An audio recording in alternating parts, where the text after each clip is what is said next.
2 दिन चलेगा विधान सभा का स्पैशल इजलास। कल ते 11 तरीक नूं होवेगा सैशन। कैबिनेट की मीटिंग दे विच लिया गया फैसला। बीएसएफ का दायरा वधाउण दे खिलाफ लियांदा जावेगा मता। सिद्धू दे वल्लों एजी नूं निशाने बनाए जाण विचाले मुख्यमंत्री चन्नी दी एजी एपीएस दिओल दे नाल अहम मीटिंग। सिद्धू लगातार दिओल की नियुक्ति का कर रहे ने विरोध। नवजोत सिद्धू का एजी ते तिखा पलटवार। बोल मैं नहीं तुसी कर रहे पंजाब की जनता नूं गुमराह। बेअदबी केस दे मुलजमां नूं ब्लैंकेट बेल दवाउण वाला हुण सरकार दी किवें करेगा पैरवी। बेअदबी नूं लैके सुखबीर बादल दा चन्नी सरकार ते वड्डा हमला। कहा सानूं फसाउण लई चलियां गईयां 3 चालां। कुंवर विजय प्रताप रंजीत कमिशन तो बाद सीएम कर रहे सिट नाल मीटिंग। पंजाब के लोगों को चन्नी सरकार का बड़ा तोहफा। पेट्रोल 10 रुपए ते डीजल 5 रुपए सस्ता। आज रातों नवीं कीमतां लागू।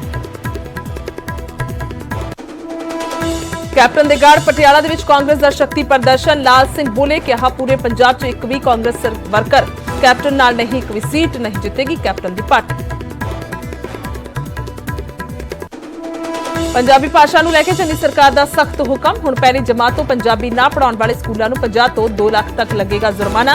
सरकारी भाषा का इस्तेमाल ना करन वाले अफसरां नूं भी होवेगा फाइन।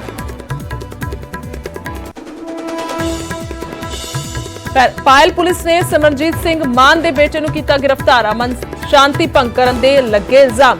पायल थाणे दे बाहर मान सिंह मान कर रहे सन प्रदर्शन। मोरिंडा दे विच वोकेशनल अध्यापकों ते पुलिस दा लाठीचार्ज। कई अध्यापकों नूं लगियां सट्टां। मुख्यमंत्री रिहायश दे वल वध रहे सन प्रदर्शनकारी अध्यापक।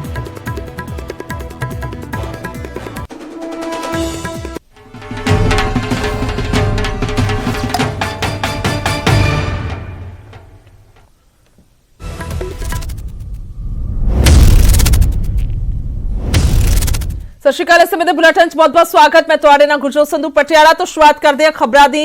दोन कला पिंड दे विच परनीत कौर दा विरोध होया। इस वेले दी बड़ी खबर। एक स्कूल दा उद्घाटन करन पहुंचे सन परनीत कौर। परनीत कौर नूं रस्ते दे विचों ही मुड़ना पिया है वापस। पुलिस ने बड़ी मुश्किल दे नाल गड्डियां दा काफिला कढिया। किसानां ने परनीत कौर दा विरोध कीता। दस्सदी है कि संसद मैंबर ने पटियाला तो और फिलहाल विरोध जिहड़ा है हर पार्टी का हो रहा है पंजाब दे विच। बेशक वो बीजेपी होवे, कांग्रेस होवे, आम आदमी पार्टी होवे, श्रोमणी अकाली दल होवे, सब का विरोध हो रहा है। सो पटियाला तो बड़ी खबर आ रही है।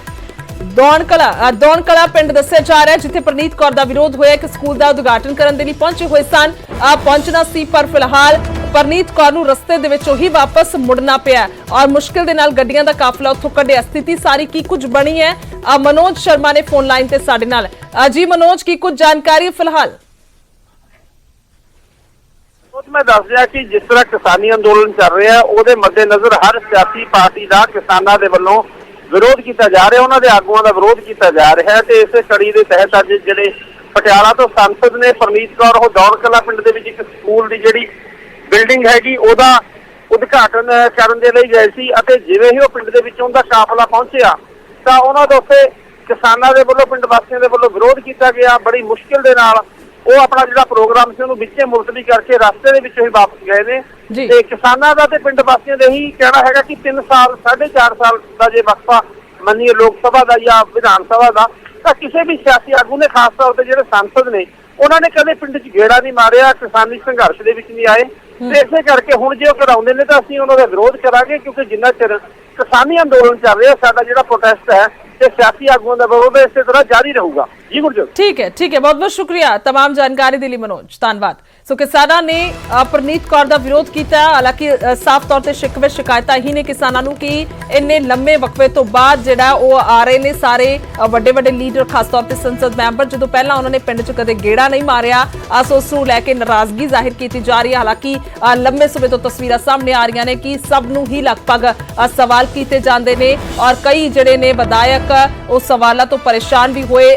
कई चर्चावां सामने आईयां, जिवें राजा वड़िंग होरां दी गल कीती जावे जदों उन्हां दी पत्नी नूं सवाल कीते सी तां उस वेले काफ़ी चर्चावां होईयां। उस तो बाद मदन लाल जलालपुर भी जिहड़े ने वो भी काफ़ी सुर्खियां दे विच आए सी, उन्हां नूं भी सवाल जवाब कीते जा रहे सन। सुहारी दे विच महाराणी परनीत कौर होरां दी गल कीती जाए, परनीत कौर वापस ही मुड़े ने, रस्ते दे विचों वापस हो गए ने, उस थां ते पहुंचे ही नहीं। ਤਾਂ ਕੈਪਟਨ ਦੇ ਗੜ੍ਹ ਦੇ ਵਿੱਚ ਕਾਂਗਰਸ ਦਾ ਸ਼ਕਤੀ ਪ੍ਰਦਰਸ਼ਨ ਜਿਹੜਾ ਉਹ ਚੱਲ ਰਿਹਾ ਹੈ। ਪਟਿਆਲਾ ਦੇ ਵਿੱਚ ਕਾਂਗਰਸ ਦੇ ਦਿੱਗਜ ਜੁਟੇ ਹੋਏ ਨੇ। ਪੰਜਾਬ ਕਾਂਗਰਸ ਇੰਚਾਰਜ ਹਰੀਸ਼ ਚੌਧਰੀ ਵੀ ਪਹੁੰਚੇ। ਕੋਈ ਕਾਂਗਰਸੀ ਕੈਪਟਨ ਦੇ ਨਾਲ ਨਹੀਂ ਹੈ, ਲਾਲ ਸਿੰਘ ਦਾ ਕਹਿਣਾ ਹੈ। ਲਾਲ ਸਿੰਘ ਹੋਰਾਂ ਦਾ ਇਹ ਕਹਿਣਾ ਹੈ ਕਿ ਕੋਈ ਵੀ ਕਾਂਗਰਸੀ ਜਿਹੜਾ ਹੈ ਉਹ ਕੈਪਟਨ ਅਮਰਿੰਦਰ ਸਿੰਘ ਦੇ ਨਾਲ ਨਹੀਂ ਹੈ। ਕੈਪਟਨ ਦੀ ਪਾਰਟੀ ਕੋਈ ਸੀਟ ਨਹੀਂ ਜਿੱਤੇਗੀ। तो दस दईए कि कैप्टन अमरिंदर सिंह अपनी वखरे तौर पर पार्टी बना चुके ने और दूसरे पासे कांग्रेस की गल की जाए तो कांग्रेस लगातार पटियाला दे विच प्रचार कर रही है, खास तौर पर पटियाला ता भी क्योंकि कैप्टन अमरिंदर सिंह का गढ़ सी। पर फिलहाल कैप्टन अमरिंदर सिंह कांग्रेस दे विच नहीं हन ते उत्थे किस नूं उतारिया जावेगा, कौन उत्थों चोण मैदान दे विच होवेगा, ये भी लगभग खैर पार्टी का ही फैसला। पर उस तो पहला जरूरी है कि उस गढ़ दे विच पटियाला दे विच कांग्रेस नूं कैप्टन अमरिंदर सिंह तो बाद किन्नियां वोटां पैंदियां ने, लोग किन्ने हक दे विच ने कांग्रेस दे, ये काफी ज्यादा अहम है और देखना काफी ज्यादा दिलचस्प होएगा। सो उसनूं सारियां नूं स्थितियां नूं मद्देनजर रखते हुए पहला तो ही कांग्रेसी अलर्ट ते ने और किसी भी तरह दे नाल पटियाला तो कोई भी जिहड़ी वोट दा लोस नहीं करना चाहते। सो जिस दे चलदे पहला तो ही चोण प्रचार किया जा रहा है। और पंजाब कांग्रेस के नवे इंचार्ज लगाए गए ने जिहड़े हरीश चौधरी वो भी पहुंचे और नाल ही लाल सिंह दे वल्लों जो कि काफी सीनियर लीडर ने कांग्रेस दे, जिन्हां दे वल्लों चोण प्रचार दे विच कैप्टन अमरिंदर सिंह दा जिक्र किया गया। पटियाले शहर का, पटियाले जिले का कि सारे पंजाब का कोई नहीं मिलेगा जिहड़ा कैप्टन अमरिंदर सिंह की गल करके वो जिहड़ी सरकार सी वो सरकार दा सिर्फ अहलकारां की गल सी या दरबारियां की गल सी, कांग्रेस वर्कर की कोई गल नहीं सी, कांग्रेस की कोई गल नहीं सी, बहुत मामूली गल सी। इस करके ये सुपना लेना चाहते उन्हों का मकसद ही कोई है। मेरी गल ध्यान नाल सुन लो सारे, मैं जानते उन्हों का मकसद पार्टी बनाने जितने नहीं, उन्हों का मकसद है कि कांग्रेस पार्टी को किस तरह हराया जा सके। कांग्रेस पार्टी की 5-5, 4-4 हजार वोट खराब करके अमित शाह को खुश करना, बीजेपी के लीडर को खुश करना कि मैं कांग्रेस हराऊंगा। मेरे टब्बर के जितने केस है इनकम टैक्स के, जितने ईडी के केस है, सारे के केस है इस परिवार के। मेरी गल ध्यान नाल सुन लो, इन्होंने लुटिया पंजाब नूं। सो इस मौके ਵੱਖ-ਵੱਖ विधायक ਜਿਹੜੇ ਨੇ ਵੀ ਪਹੁੰਚੇ ਹੋਏ ਸੀ। ਅੱਗੇ ਵਧਾਂਗੇ, ਗੱਲ ਕਰਾਂਗੇ ਚੰਨੀ ਸਰਕਾਰ ਦੀ ਹੀ। ਚੰਨੀ ਸਰਕਾਰ ਨੇ ਪੈਟਰੋਲ ਤੇ ਡੀਜ਼ਲ ਤੇ ਸੂਬੇ ਦੀ ਜਨਤਾ ਨੂੰ ਵੱਡੀ ਰਾਹਤ ਦਿੰਦੇ ਹੋਏ ਪੈਟਰੋਲ ਤੇ 10 ਰੁਪਏ ਤੇ ਡੀਜ਼ਲ ਤੇ 5 ਰੁਪਏ ਘਟਾਉਣ ਦਾ ਐਲਾਨ ਕੀਤਾ। ਮੁੱਖ ਮੰਤਰੀ ਨੇ ਦਾਅਵਾ ਕੀਤਾ ਹੈ ਕਿ ਸੂਬੇ ਦੇ ਵਿੱਚ ਪੈਟਰੋਲ ਪੂਰੇ ਉੱਤਰ ਭਾਰਤ ਦੇ ਵਿੱਚ ਸਭ ਤੋਂ ਸਸਤਾ ਹੋ ਗਿਆ। ਵੇਖਦੇ ਰਿਪੋਰਟ।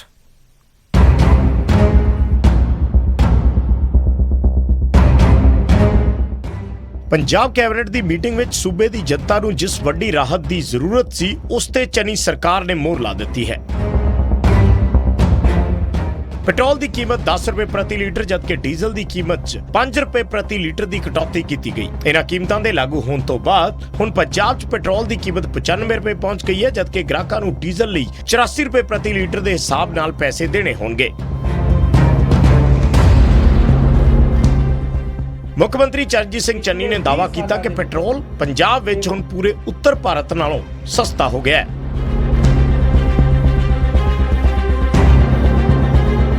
पेट्रोल के रेट असी 10 रुपये घट कर रहे हैं। अज ही रात तो 10 रुपये, 5 रुपये डीजल के रेट अज तो ही रात तो असी घट कर देंगे। जेड़ा कि पिछले 70 सालों के विच कदे मैं सुनिया नहीं कि इन्ना रेट भी कदे घटिया होवे या कदे इन्ना रेट वधिया कि पंजाब दे विच पेट्रोल नॉर्दर्न एरिया दे विच सब तो सस्ता हो गया है। सिर्फ चंडीगढ़ लगभग साडे नेड़े तेड़े है, बाकी सारियां दे विच वड्डे मार्जिन दे नाल सस्ता होया।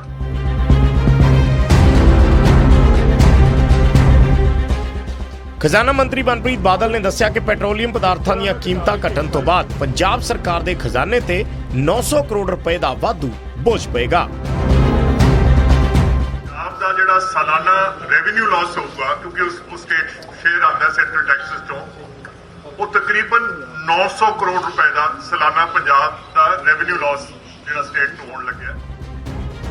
9 ਦੀਵਾਲੀ ਤੋਂ ਇੱਕ ਦਿਨ ਪਹਿਲਾਂ ਕੇਂਦਰ ਸਰਕਾਰ ਨੇ ਦੇਸ਼ ਦੀ ਜਨਤਾ ਨੂੰ ਵੱਡੀ ਰਾਹਤ ਦਿੰਦੇ ਹੋਏ ਐਕਸਾਈਜ਼ ਡਿਊਟੀ ਘੱਟ ਕਰਕੇ ਪੈਟਰੋਲ 5 ਰੁਪਏ ਤੇ ਡੀਜ਼ਲ 10 ਰੁਪਏ ਸਸਤਾ ਕੀਤਾ ਸੀ। ਉਸ ਤੋਂ ਬਾਅਦ ਬੀਜੇਪੀ ਸ਼ਾਸਿਤ 13 ਸੂਬਿਆਂ ਨੇ ਪੈਟਰੋਲ ਤੇ ਡੀਜ਼ਲ ਤੇ ਵੈਟ ਘਟਾ ਕੇ ਜਨਤਾ ਨੂੰ ਦੀਵਾਲੀ ਦਾ ਡਬਲ ਤੋਹਫਾ ਦਿੱਤਾ ਸੀ। ਪਰ ਹੁਣ ਚੋਣਾਂ ਦੇ ਮੱਦੇਨਜ਼ਰ ਪੰਜਾਬ ਪਹਿਲਾ ਅਜਿਹਾ ਕਾਂਗਰਸੀ ਸ਼ਾਸਿਤ ਸੂਬਾ ਬਣ ਗਿਆ ਜਿਸ ਨੇ ਪੈਟਰੋਲ ਡੀਜ਼ਲ ਤੇ ਜਨਤਾ ਨੂੰ ਰਾਹਤ ਦਿੱਤੀ ਹੈ।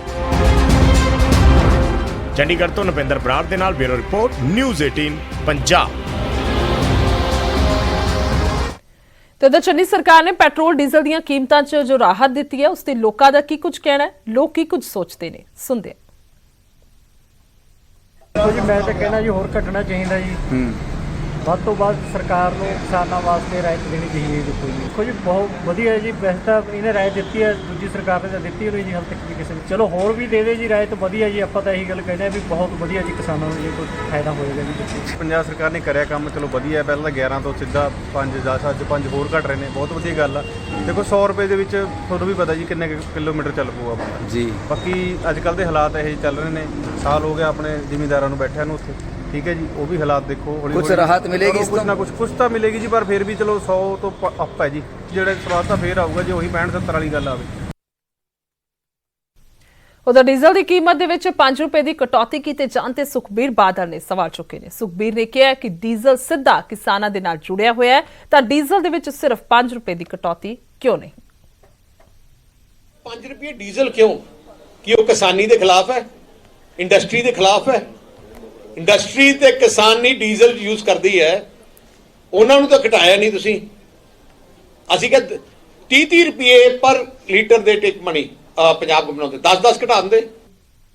ਉਧਰ ਬੇਅਦਬੀ ਨੂੰ ਲੈ ਕੇ ਸੁਖਬੀਰ ਸਿੰਘ ਬਾਦਲ ਦਾ ਚੰਨੀ ਸਰਕਾਰ ਤੇ ਵਾਰ ਸਾਹਮਣੇ ਆਇਆ। ਇਸ ਨੂੰ ਲੈ ਕੇ ਵੱਡੀ ਖਬਰ ਹੈ, ਸਾਨੂੰ ਫਸਾਉਣ ਦੇ ਲਈ 3 ਚਾਲਾਂ ਚੱਲੀਆਂ ਗਈਆਂ। ਸੁਖਬੀਰ ਬਾਦਲ ਦਾ ਕਹਿਣਾ ਮੁੱਖ ਮੰਤਰੀ ਸਿੱਟ ਦੀ ਮੀਟਿੰਗ ਕਿਵੇਂ ਲੈ ਸਕਦਾ ਹੈ। ਉਹਨਾਂ ਨੇ ਵੀ ਸਵਾਲ ਕੀਤਾ, ਕੁੰਵਰ ਨੂੰ ਬਾਦਲਾਂ ਨੂੰ ਅੰਦਰ ਕਰਨ ਦੇ ਲਈ ਲਾਇਆ ਗਿਆ ਸੀ ਔਰ ਰਣਜੀਤ ਕਮਿਸ਼ਨ ਦਾ ਵੀ ਜਾਣੇ ਜ਼ਿਕਰ ਕੀਤਾ। ਰਣਜੀਤ ਕਮਿਸ਼ਨ ਵੀ ਬਾਦਲਾਂ ਨੂੰ ਘੇਰਨ ਦੇ ਲਈ ਬਣਾਇਆ, ਡਰਾਮੇ ਨਹੀਂ ਕੰਮ ਕੀਤਾ ਜਾਵੇ ਸਰਕਾਰ ਦੇ ਵੱਲੋਂ। ਸੁਖਬੀਰ ਬਾਦਲ ਕਹਿੰਦੇ ਹੋਏ ਨਜ਼ਰ ਆਏ ਨੇ, ਸਰਕਾਰ ਅਪਰਾਧ ਕਰ ਰਹੀ ਹੈ, ਅਪਰਾਧ ਕੀਤਾ ਹੈ ਤਾਂ ਨਤੀਜੇ ਵੀ ਭੁਗਤਣੇ ਪੈਣਗੇ। ਸਿਰਫ ਬਾਦਲ ਹੋਈ, ਵਿਕਾਸ ਨਹੀਂ ਹੋਇਆ। ਸਿੱਧੂ ਨੇ ਜਿਵੇਂ ਏਜੀ ਖਿਲਾਫ ਸਟੈਂਡ ਲਿਆ, ਟਾਈਪਲਰ ਖਿਲਾਫ ਵੀ ਲਵੇ। ਇਹ ਵੀ ਸੁਖਬੀਰ ਸਿੰਘ ਬਾਦਲ ਨੇ ਕਿਹਾ।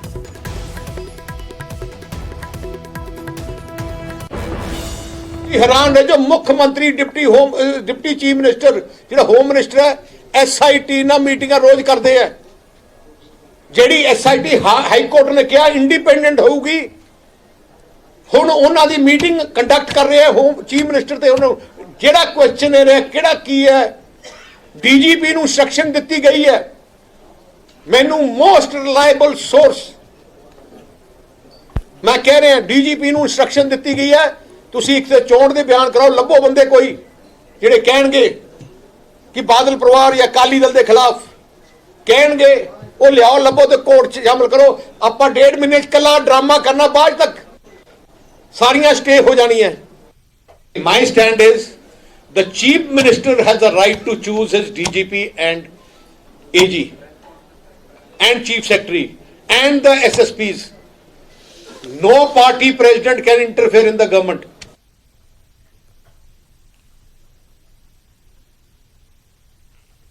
ਉਧਰ ਸਿੱਧੂ ਦੇ ਸਵਾਲਾਂ ਦੇ ਵਿਚਾਲੇ CM AG ਦੀ ਮੀਟਿੰਗ ਦੇ ਵਿੱਚ ਕਈ ਕੈਬਨਿਟ ਮੰਤਰੀ ਵੀ ਸ਼ਾਮਿਲ ਔਰ AG APS ਦਿਓਲ ਵੀ ਮੀਟਿੰਗ ਦੇ ਵਿੱਚ ਸ਼ਾਮਿਲ। ਸੋ ਦੱਸ ਦਈਏ ਕਿ ਸਿੱਧੂ ਨੇ AG ਦੀ ਡਿਊਟੀ ਤੇ ਸਵਾਲ ਚੁੱਕੇ ਨੇ। AG ਦੇ ਬਹਾਨੇ CM ਚੰਨੀ ਤੇ ਨਿਸ਼ਾਨਿਸਾ ਦੇ ਔਰ 2 ਦਿਨ ਤੋਂ ਲਗਾਤਾਰ ਇਹ ਸਭ ਸਵਾਲ ਜਵਾਬ ਚੱਲ ਰਹੇ ਨੇ। ਪਹਿਲਾਂ ਪ੍ਰੈਸ ਕਾਨਫਰੰਸ ਕਰਕੇ ਨਵਜੋਤ ਸਿੰਘ ਸਿੱਧੂ ਸਵਾਲ ਚੁੱਕਦੇ ਨੇ, ਉਸ ਤੋਂ ਬਾਅਦ AG ਉਸ ਦਾ ਜਵਾਬ ਦਿੰਦੇ ਨੇ ਔਰ ਉਸ ਜਵਾਬ ਤੋਂ ਬਾਅਦ ਅੱਜ ਇਹ ਮੀਟਿੰਗ ਔਰ ਇਹ ਮੀਟਿੰਗ ਜਿਹੜੀ ਹੈ ਉਹ ਬੇਹੱਦ ਹੀ ਅਹਿਮ ਮੰਨੀ ਜਾ ਰਹੀ ਹੈ। ਹਾਲਾਂਕਿ ਇਸ ਤੋਂ ਬਾਅਦ ਕੀ ਕੁਝ ਫੈਸਲਾ ਹੁੰਦਾ ਜਾਂ ਕਿਸ ਤਰ੍ਹਾਂ ਦੇ ਨਾਲ ਇਸ ਨੂੰ ਵੇਖਿਆ ਜਾਂਦਾ, ਪਰ ਇੰਨਾ ਜ਼ਰੂਰ ਤੈਅ ਹੈ ਕਿ ਜੋ ਨਵਜੋਤ ਸਿੰਘ ਸਿੱਧੂ ਨੇ ਬਕਾਇਦਾ ਪ੍ਰੈਸ ਕਾਨਫਰੰਸ ਕਰਕੇ ਸਵਾਲ ਚੁੱਕੇ, ਜਿਸ ਤਰ੍ਹਾਂ ਦੇ ਨਾਲ ਵੱਡਾ ਸਵਾਲ ਸਰਕਾਰ ਨੂੰ ਵੀ ਪਾ ਦਿੱਤਾ। ਉਸ ਤੋਂ ਬਾਅਦ ਇਸ ਮੀਟਿੰਗ ਦੇ ਵਿੱਚ ਅਹਿਮ ਚਰਚਾਵਾਂ ਜਿਹੜੀਆਂ ਨੇ ਸੁਭਾਵਿਕ ਤੌਰ ਤੇ ਹੋਣਗੀਆਂ, ਕਿਉਂਕਿ ਇਸ ਵੇਲੇ ਪਾਰਟੀ ਦੇ ਪ੍ਰਧਾਨ ਕੀ ਕਹਿ ਰਹੇ ਨੇ और काफी ज्यादा अहमियत रखता है और दूसरे पासे सरकार की सोचती है, की स्टैंड हैगा। सोचते चलते नपिंदर बराड़ ने साडे नाल ज्यादा गलबात दे रही। जी नपिंदर, की कुछ जानकारी इस वेले हम मीटिंग नूं लैके? देखो मीटिंग जिस तरह असीं जिक्र कर रहे सी, मीटिंग हले चल रही है और ये मीटिंग जिहड़ा रात दा खाना भी इत्थे मंगवा लिया गया है, तो रात दा खाना भी इत्थे होएगा। तो लगता है कि हो सकदा 11 बज जाण रात दे, क्योंकि बड़ी महत्वपूर्ण मीटिंग के तौर पर देखा जा रहा है। मुख्यमंत्री कर रहे हैं, मुख्यमंत्री एजी बैठे ने, एजी तो इलावा कैबिनेट मिनिस्टर बैठे ने, उप मुख्यमंत्री ते गृह मंत्री सुखजिंदर रंधावा बैठे ने। तो लगता है कि सारे मसलों पर चर्चा की जा रही है। जिस तरह विधान सभा सैशन बुलाया गया, हालांकि देखो कल 8 तरीक का सी, उसनूं एक्सटेंड किया गया, 11 तरीक उस ऐड की गई है। कल सिर्फ ਜਿਹੜੀਆਂ ਵਿਛੜੀਆਂ ਰੂਹਾਂ ਨੂੰ ਸ਼ਰਧਾਂਜਲੀ ਦੇਣ ਤੇ ਜਿਹੜਾ ਹੈਗਾ ਉੱਠ ਜਾਏਗਾ ਸੈਸ਼ਨ। ਔਰ ਜਿਹੜੀ ਮੇਨ ਕਾਰਵਾਈ ਹੈ ਜਿਸ ਦੇ ਵਿੱਚ ਤੁਸੀਂ ਦੇਖੋ BSF ਦਾ ਮਸਲਾ, ਜਿਸ ਦੇ ਵਿੱਚ ਖੇਤੀ ਕਾਨੂੰਨਾਂ ਦਾ ਮਸਲਾ, ਜਿਸ ਦੇ ਵਿੱਚ ਹੋਰ ਮਸਲੇ ਨੇ, ਉਸ ਦੇ ਲਈ 11 ਤਰੀਕ ਹੈ ਜਿਹੜੀ ਉਹ ਰੱਖ ਲਈ ਗਈ ਹੈ। ਤਾਂ ਜ਼ਾਹਿਰ ਤੌਰ ਤੇ ਉਸ ਦੇ ਲਈ ਤਿਆਰੀ ਬਹੁਤ ਜ਼ਰੂਰਤ ਹੈ, ਕਿਉਂਕਿ BSF ਦੇ ਮਸਲੇ ਤੇ ਅਗਰ ਤੁਸੀਂ ਟੈਕਨੀਕਲੀ ਕਮਜ਼ੋਰੀ ਕੋਈ ਰਹਿ ਜਾਂਦੀ, ਤੁਹਾਡੀ ਟੈਕਨੀਕਲੀ ਤੁਸੀਂ ਕਮਜ਼ੋਰ ਪੈ ਜਾਂਦੇ ਤਾਂ ਤੁਹਾਨੂੰ ਖਮਿਆਜ਼ਾ ਭੁਗਤਣਾ ਪੈ ਸਕਦਾ। ਔਰ ਐਸੀ ਪੋਜੀਸ਼ਨ ਦੇ ਵਿੱਚ ਇਸ ਵੇਲੇ ਸਟੇਟ ਨਹੀਂ ਹੈ, ਕਿਉਂਕਿ ਉਸ ਤੋਂ ਪਹਿਲਾਂ ਖੇਤੀ ਕਾਨੂੰਨਾਂ ਨੂੰ ਲੈ ਕੇ ਦੇਖ ਲਓ ਤੁਸੀਂ। ਖੇਤੀ ਕਾਨੂੰਨ ਹਾਲਾਂਕਿ ਖੇਤੀ ਹੈ ਜਿਹੜਾ ਉਹ ਸਟੇਟ ਸਬਜੈਕਟ ਸੀ, ਪਰ ਉਸ ਦੇ ਵਿੱਚ ਸੈਂਟਰ ਨੇ ਆਪਣਾ ਕਾਨੂੰਨ ਬਣਾਇਆ, ਚਾਹੇ ਖੱਬੇ ਸੱਜੇ ਦੀ ਕਰਕੇ ਬਣਾਇਆ, ਪਰ ਉਹਨਾਂ ਨੇ ਆਪਣਾ ਕਾਨੂੰਨ ਬਣਾ ਦਿੱਤਾ।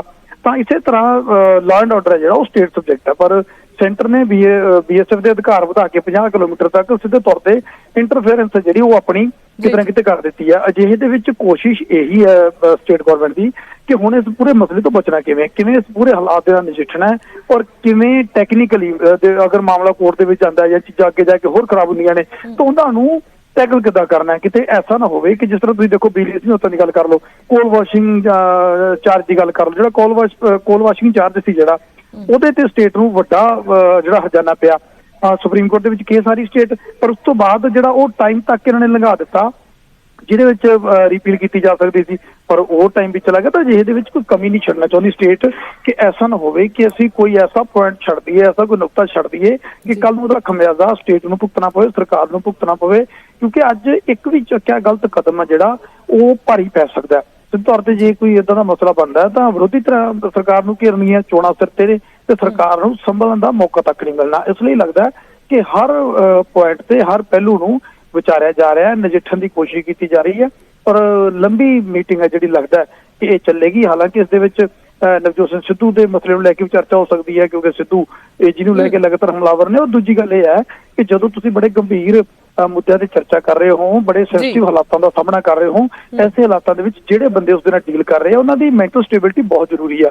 ਉਹ ਚਾਹੇ DG ਨੇ ਚਾਹੇ AG ਨੇ, ਜਿੰਨੀ ਦੇਰ ਤੱਕ ਉਸ ਸ਼ਖਸ ਨੂੰ ਆਪਣੀ ਕੁਰਸੀ ਸਟੇਬਲ ਨਹੀਂ ਲੱਗੇਗੀ ਉਹ ਕਿੱਦਾਂ ਤੁਹਾਡੇ ਲਈ ਕੰਮ ਕਰ ਪਾਏਗਾ। ਅਜਿਹੇ ਦੇ ਵਿੱਚ ਵੱਡੀਆਂ ਚੁਣੌਤੀਆਂ ਨੇ, ਚਾਹੇ ਮੁੱਖ ਮੰਤਰੀ ਹੋਣ ਚਾਹੇ ਬਾਕੀ ਹੋਣ। ਕਿਸੇ ਵੀ ਸ਼ਖਸ ਦੀ ਜਿੰਨੀ ਦੇਰ ਚੇਅਰ ਸੇਫ ਨਹੀਂ ਨਜ਼ਰ ਆਉਂਦੀ ਉਸ ਨੂੰ ਉਹਦੇ ਲਈ ਕੰਮ ਕਰਨਾ ਬੜਾ ਕਹਿ ਸਕਦੇ ਹਾਂ ਕਿ ਮੁਸ਼ਕਿਲ ਹਾਲਾਤਾਂ ਦੇ ਵਿੱਚ ਹੁੰਦਾ। ਤਾਂ ਉਸੇ ਹਾਲਾਤਾਂ ਦੇ ਵਿੱਚੋਂ ਅੱਜ ਮੁੱਖ ਮੰਤਰੀ ਚੰਨੀ ਔਰ ਉਹਨਾਂ ਦੀ ਬਾਕੀ ਟੀਮ ਲੰਘ ਰਹੇ ਨੇ। ਜੀ ठीक है, बहुत बहुत शुक्रिया तमाम चर्चा के लिए, गलबात के लिए। और वाकई ही अहम है मीटिंग, और एक छोटा सा ब्रेक लेने जल्दी वापस आवांगे।